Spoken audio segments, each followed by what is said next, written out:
হাসির রাজা, জ্ঞানের রাজা, রসিক রাজা।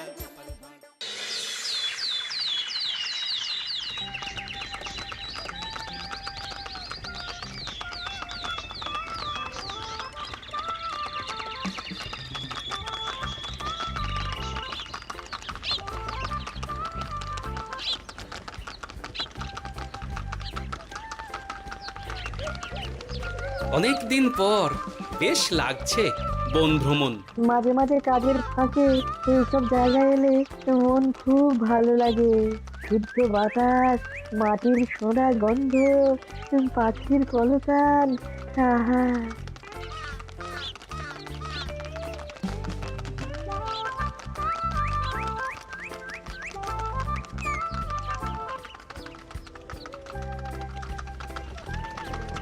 মহারাজের রথ থামছে। আমরা এইখানে বসে আজ রাজকার্য পরিচালনা করব। মন্ত্রী, তুমি ঝটপট এখানে বসার বন্দোবস্ত করে দাও। আমি এক্ষুনি ব্যবস্থা করে দিচ্ছি মহারাজ। এই এখানেই আমাদের বসার জন্য ছাউনি করে দাও। এক্ষুনি করে দিচ্ছি মন্ত্রী মশাই। এরা বসার জায়গাটা করে দিক, ততক্ষণ আমরা একটু হেঁটে আসি।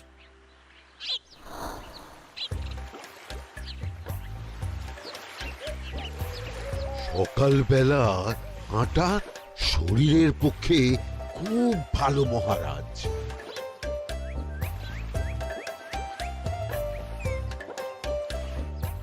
আগেকার দিনে রাজা মহারাজরা এই সব বনে মৃগয়া করতে আসতেন।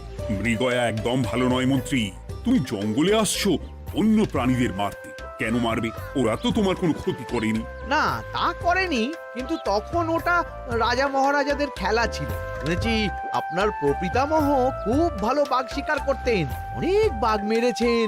মন্ত্রী, তুমি একটা কথা হয়তো জানো না। আমার প্রপিতামহ শিকার করতেন, কিন্তু কোনো স্বাভাবিক জানোয়ারকে নয়। যে বাঘ মানুষ খেকো হয়ে প্রজাদের ক্ষতি করত, আমার প্রপিতামহ সেই সমস্ত বাঘদেরই মারতেন। এছাড়া উনি বন্য প্রাণী সংরক্ষণ করতে বড়ই ভালোবাসতেন।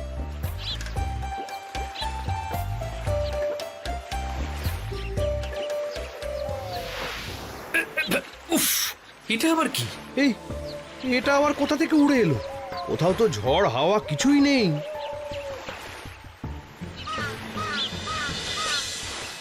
একটা ধাঁধা মহারাজ, এই কাগজে লেখা। ধাঁধা? পড়ো দেখি। জোয়ার ভাটা প্রভুর খেলা, ভাটা হবে হলে বেলা। ভাটা হলেই দেখা যাবে লাল রঙের এক পাথর পাবে। নদীর ধারে গর্ত করে যত্নে সাজাই কলস ভরে। হেথায় হোথায় ছড়িয়ে যাহা, অন্ধকারে জলে তাহা। ঢুকলে চক্ষু ঝলসে যাবে, হাতের কাছে ঘন্টা পাবে। ঠিক ঘন্টা বাজলে পরে পড়বে ঝরে থরে থরে। ঘন্টা যদি হয় ভুল, যেন তুমি হারাবে কুল।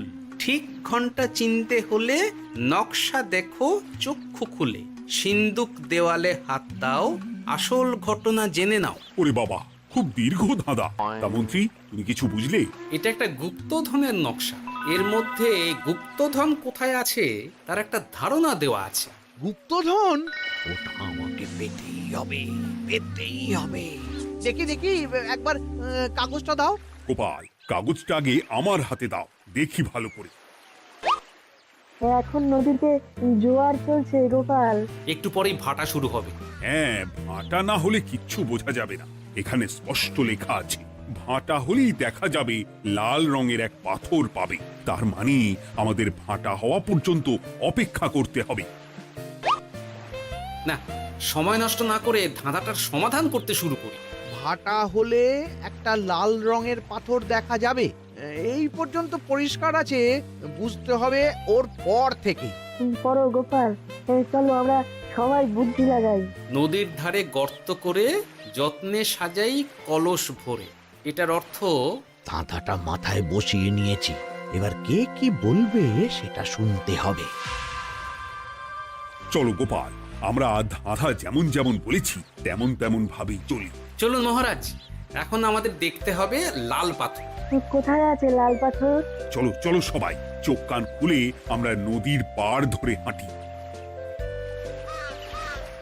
আমি একটু তফাতে হাঁটি। গুপ্তধন আমাকে একা পেতে হবে। ভাটা হলেই দেখা যাবে লাল রঙের এক পাথর পাবে। আমাকে চোখ কান খোলা রাখতে হবে। লাল পাথর, নদীর চড়ায় লাল পাথর দেখতে হবে। লাল পাথর, লাল পাথর। ওটা কি? তো এই তো লাল পাথর, লাল পাথর। ওরা অনেকটা এগিয়ে গেছে, ওদের আমার দিকে নজর নেই। এই সুযোগ, এই সুযোগ, একা একা গুপ্তধন নিয়ে পালাবো।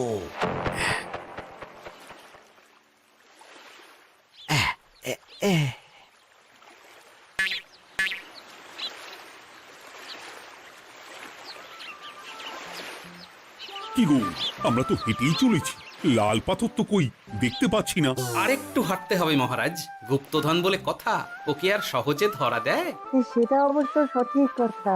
আচ্ছা, আমরা সবাই তো আসছি হেঁটে হেঁটে, মন্ত্রী মশাই গেলেন কোথায়? ও কি যে ঘটে! সত্যি তো, মন্ত্রী কোথায়? ও সেনাপতি, মন্ত্রীকে দেখেছো? কই না তো মহারাজ। তাহলে কোথায় গেলেন মন্ত্রী মশাই? এই জঙ্গলে বাঘ ভাল্লুক আছে, শেষে কিনা বাঘে নিল। হায় হায় হায়, মন্ত্রী গিন্নির কাছে আমি কি মুখ দেখাবো? হুম, বাঘ ভাল্লুকের পেটে যাবার লোক তো মন্ত্রী মশাই নন। ও গোপাল, কি ভাবছো? কিছু তো একটা বলো। এখন আমাদের মন্ত্রী মশাইকেই খুঁজতে হবে। তবে মন্ত্রী মশাই বাঘ ভাল্লুকের পেটে যায়নি। তুমি নিশ্চিত হচ্ছ কি করে? অত পেঁচালো মানুষকে বাঘ ভাল্লুক গন্ধ শুকেই ছেড়ে দেবে, হজম করতে পারবে না। না না না, এখন রসিকতা করার সময় নয়, আমাদের মন্ত্রীকে খুঁজে বার করতেই হবে। কোথায় গেল মন্ত্রী? চলো চলো, গুপ্তধন মাথায় থাক, চলো মন্ত্রীকে খুঁজি। আহ, মন্ত্রী কোথায় গেল কে জানে। একবার পুরো ধাঁধাটা ঝালিয়ে নি। ভাটা হলেই দেখা যাবে লাল রঙের এক পাথর পাবে।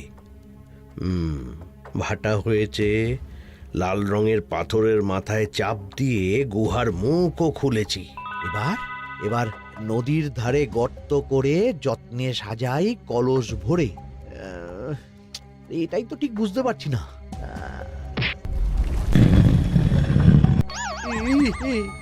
এই রে, এবার কি হবে? হ্যাঁ মহারাজ, কোথাও একটা আওয়াজ হলো। আওয়াজটা কোন দিক থেকে হলো? চলুন সামনে এগিয়ে যাই। আমার মনে হয় আওয়াজটা সামনের দিক থেকে এলো। আমারও তাই মনে হলো। তবে কি মন্ত্রী মশাই লাল পাথরের হদিশ পেয়ে গেছেন? আমাদের চোখে পড়লো না, অথচ মন্ত্রী মশাইয়ের চোখে পড়ে গেল। আসলে আমরা কথা বলতে বলতে গেছি, তাই নজরে পড়েনি। মন্ত্রী মশাই একা একা আমাদের পেছন পেছন আসছিলেন। উনি ইচ্ছে করেই আমাদের পেছনে পেছনে আসছিলেন। নিজে একা গুপ্তধন নিয়ে যেতে চেয়েছিলেন, এখন কোথায় আছেন কে জানে।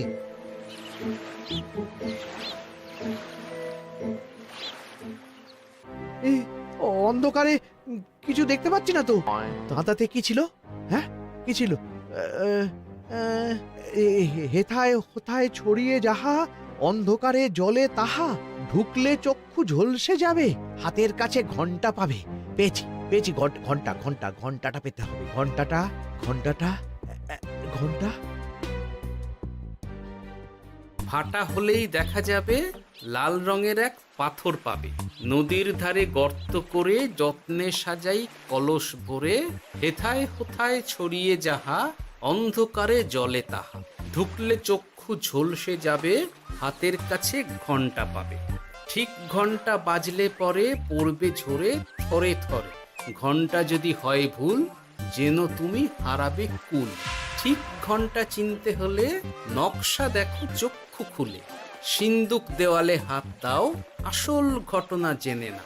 এবারে ভালো করে ঠান্ডা মাথায় ভাবতে হবে। ভাটা হলেই দেখা যাবে লাল রঙের এক পাথর পাবে। সেই লাল পাথরটাই তো খুঁজে পাওয়া যাচ্ছে না, অথচ মন্ত্রী মশাই খুঁজে পেলেন। আওয়াজটা কোথা থেকে আসছিল? এই কাছে পিঠে এই কোথা থেকে আওয়াজটা আসছিল।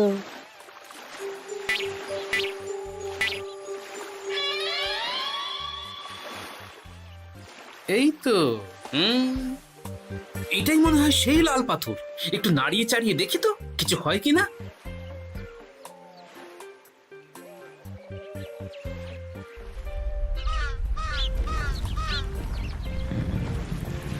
এই তো কাজ হয়েছে।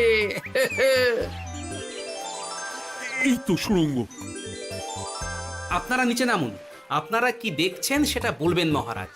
সবাই যদি নেমে যাই, যদি কোনো কারণে সুড়ঙ্গের মুখ বন্ধ হয়ে যায়, তাহলে আর আমরা বাইরে বেরোতে পারবো না মহারাজ। গোপাল ঠিকই বলেছে, আমরা দুজন বাইরে থাকি। মহারাজ, আর একটা কথা, কোনো ঘন্টায় হাত দেবেন না, মনে আছে তো? ঘন্টা যদি হয় ভুল, যেন তুমি হারাবে কুল। ওরে বাবা, এই বয়সে আর কুল হারাতে চাই না। ঠিক আছে, তোমার কথাই অক্ষরে অক্ষরে পালন করব। দেখি এই সুরঙ্গে মন্ত্রী মশাইকে দেখতে পাই কিনা। চলুন মহারাজ, সুরঙ্গে নামি। সবাই সাবধানে নামো।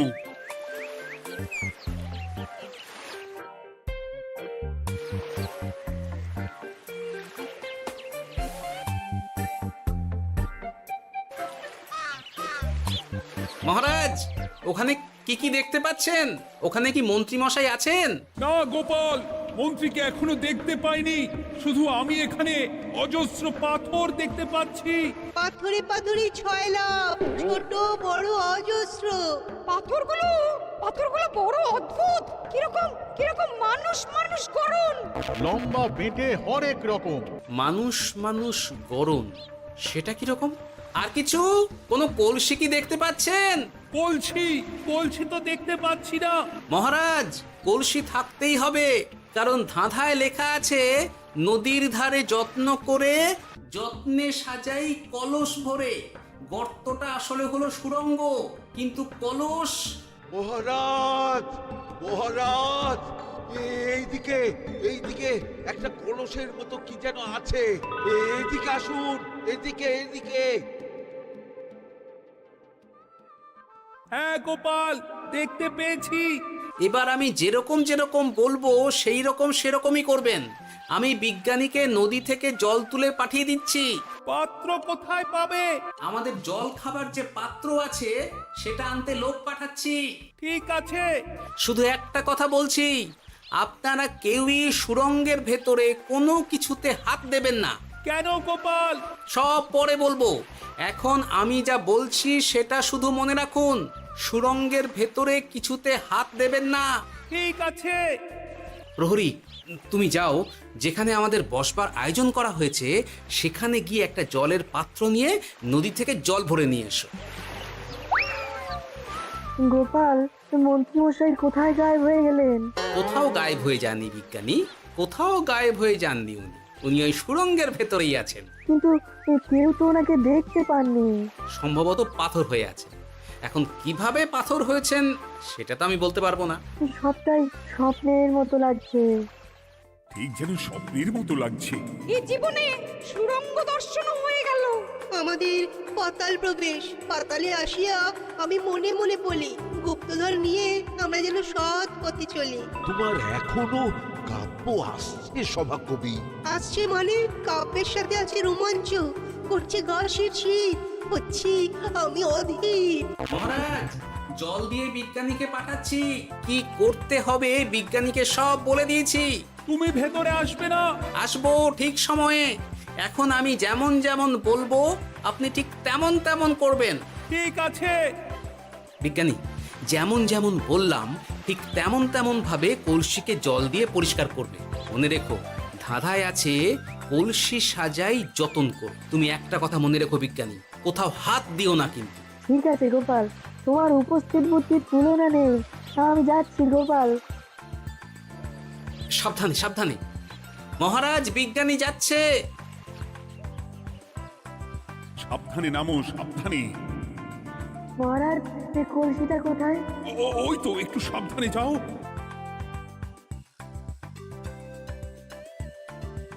বিজ্ঞানী, কলসির দেখা পেয়েছো? পেয়েছি পেয়েছি পেয়েছি। এবারে কলসিটাকে ভালো করে জল দিয়ে ধুয়ে দাও। কলসির আলোয় সুড়ঙ্গ আলোকিত গোপাল। এরপর কি? ভালো করে দেখুন মহারাজ, কোথাও ঘন্টা দেখতে পাচ্ছেন কিনা? ঘন্টা?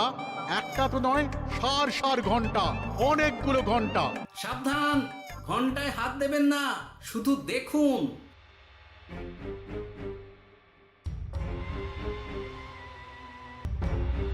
মহারাজ, আমরা গুপ্তধনের খুব কাছে চলে এসেছি। তাই নাকি? কি মজা কি মজা, এবার খাবো ক্ষীরের গজা। আহ সভা কবি, চুপ করো, এখনো আমরা গুপ্তধন পাইনি। বাবার মুখে দাঁড়িয়ে সবগুলো তারা আঁকা। বিজ্ঞানী, কোনো ঘন্টায় চাঁদের নকশা করা আছে কি? একটু দেখে বলো না। আমি আতস কাজ নিয়েই দেখছি, সব ঘন্টাতেই তারা আঁকা। খবরদার, কোনো ঘন্টাকেই ছোঁবে না। ঠিক আছে, কোনো কিছু না ছুঁয়ে আমি দেখছি। পেয়েছি গোপাল, চাঁদ আঁকার ঘন্টা পেয়েছি। ওই ঘন্টাটা বাজাও, বাজাও।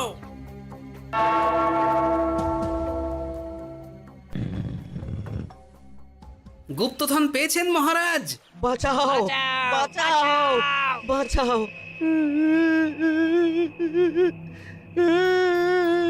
বাঁচান মহারাজ, বাঁচান বিজ্ঞানী, মহারাজ, মন্ত্রীর গলা পাচ্ছ না? মহারাজ, আমি পাথর হয়ে আছি, আমাকে মানুষ করুন মহারাজ। তুমি তো মানুষই ছিলে, হঠাৎ করে পাথর হলি কেন? মহারাজ, গুপ্তধন পেয়েছেন? পেয়েছি, তার সাথে মন্ত্রীকেও পেয়েছি। মন্ত্রী এইখানে কোথাও পাথর হয়ে দাঁড়িয়ে আছে। দাঁড়ান মহারাজ, এবার আসছি। সাবধানে এসো। আমি ভেতরে যাচ্ছি, বুঝলে? যদি কোনো কারণে দেখো পাথরটা গুহার মুখটা আটকে দিয়েছে, অমনি তোমাদের কাজ হলো পাথরটাকে ছুঁয়ে ফেলা, বুঝলে? ঠিক আছে গোপাল দাদা। আমার মনে হয় বিপদ আর কিছু ঘটবে না, তবুও সাবধানের তো মান নেই। ঠিক আছে, তুমি নিশ্চিন্তে ভেতরে যাও।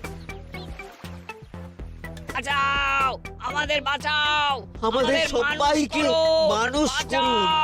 আমাকে মানুষ করুন মহারাজ। আপনাকে তো মানুষ করা হবে মন্ত্রী মশাই।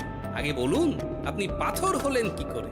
ও, মনে পড়েছে ধারার শেষ লাইন, সিন্দুক দেওয়ালে হাত দাও, আসল খবর জেনে না। সত্যি গোপাল, তুমি না থাকলে এই এত কিছু আমাদের সবার কাছে অজানাই থেকে যেত।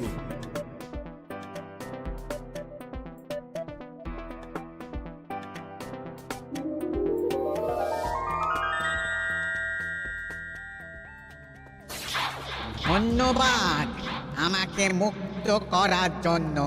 আপনি কে? আমি যক্ষ। আমাকে এই ধন সম্পত্তি পাহারা দেওয়ার জন্য এক ডাকাত দলের সর্দার যক্ষ করে রেখেছিল। আমি 100 বছর ধরে এইখানে যক্ষ হয়ে আছি। আমি তোমার জন্য মুক্ত হলাম গোপাল। এই সম্পত্তি তোমার গোপাল। সম্পত্তি নিয়ে আমি কি করব? আমি এই সব সম্পত্তি মহারাজকে দান করলাম, রাজ্যের অনেক কাজ হবে। তুমি ধন্য গোপাল, তুমি ধন্য। এবার আমার যাবার সময় এসেছে, আমাকে যেতে হবে। যাবার আগে এই পাথরগুলোকে মানুষ করে যান। এরা সব লোভী। আমি আমার সীমিত ক্ষমতায় এই গুপ্তধনের ধাঁধাকে এখানে যারাই ভ্রমণ করতে আসে তাদের হাতে তুলে দিই, কিন্তু কেউ এই ধাঁধার সমাধান করতে পারে না। সবার মনে লোভ কাজ করে, এই লোভ এদেরকে পাথর করে রেখেছে। পাথর হলো কি করে? একটা মানুষ এসে বুক ভরা লোভ নিয়ে আধা পুরো না জেনে পাথরে হাত দিলেই সে পাথর হয়ে যাবে। আমাদের ভুল হয়েছে, আর লোভ করবো না। আমাদের বাঁচাও। আমাকে মুক্ত করে দিন, আমার খুব ভুল হয়েছে মহারাজ, মুক্ত করে দিন আমায়। তুমি এখানে আগে এসেছিলে, তাই তো আগে এসে ভাবলে নিজেই একা একা গুপ্তধনকে হরপ করে দেবে। এদিকে তোমাকে না দেখতে পেয়ে আমাদের কত চিন্তা হচ্ছিল। যারা লোভী তারা কারো কথা ভাবে না, শুধু নিজের কথা ভাবে। আমাকে আর একটা সুযোগ দিন, আমি আর লোভ করব না মহারাজ। ও, তোমার কথার কোনো দামই নেই। না মহারাজ, আমাকে আর একটা সুযোগ দিয়ে দেখুন, আমি আর লোভ করব না, আমাকে মানুষ করুন মহারাজ। আমাদের সবাইকে মানুষ করুন। দয়া করে মানুষ করুন। যক্ষরাজ, এদের আপনি ক্ষমা করে দিন। ঠিক আছে, তোমাদের আবার মানুষ করে দিচ্ছি।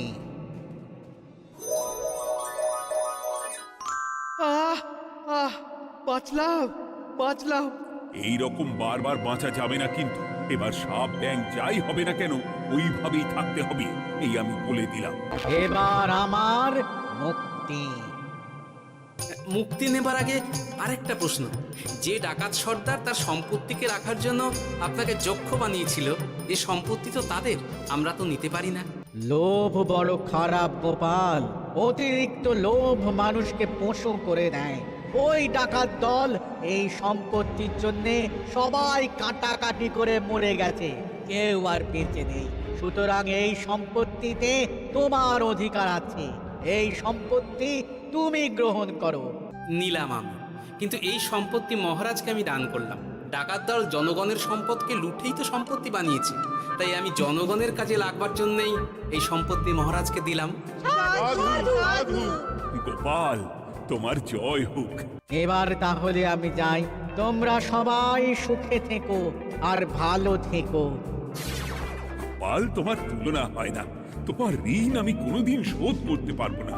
তুমি কৃষ্ণনগরের জন্য যা করলে তা ইতিহাসে লেখা থাকবে। না মহারাজ, আমি এমন কিছু করিনি, এই কাজ সবাই করবে। জয় গোপালের জয়, জয় গোপালের জয়, জয় কৃষ্ণনগরের জয়। জয় কৃষ্ণনগরের জয়।